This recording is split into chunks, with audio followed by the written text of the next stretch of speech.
We have recently come up with a buy recommendation on Unichem Labs. Unichem Labs is an integrated pharmaceutical company, has a strong footprint in domestic formulation market. Domestic operation contribute around 75% to the total revenue. In the recent past, the company failed to keep pace with the competition in the domestic market, but now, after the completion of restructuring activities and improving operating parameters, the company is all set to post improvement in the margin and return ratios.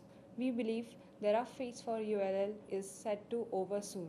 The turnaround of overseas operations, along with the ramp up in the domestic business and cost pressure rationalizing with incremental revenue, will help Unichem to post robust growth.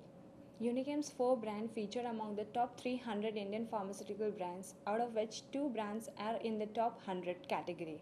Losar Edge is 790 million brand, which ranks 98th, and Losar, the second extension of the Losar group only, it is at 680 million, ranks 100th in the domestic market space.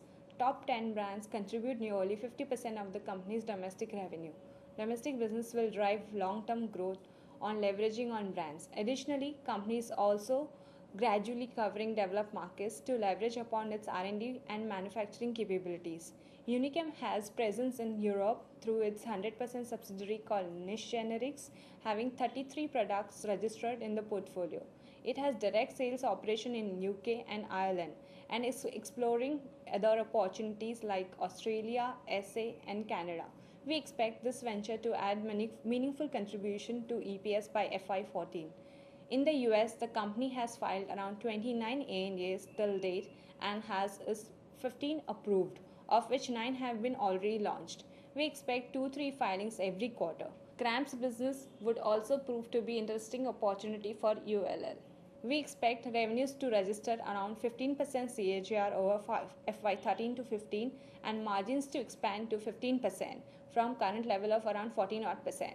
The company is a zero debt company. When I say zero debt, it means it has debt, but investments are more than the debt what it has. And it's a negative debt company if I put it across that way. And it has a cumulative positive cash flow of around 700 odd million. The company is looking for acquisition in a therapy area to fill in the gap in product offering to leverage on its balance sheet. We believe Unichem's valuation is attractive at 8.7 times FY14 EPS. We estimate the fair value of Unichem at rupees 210 and recommend buy. Thank you.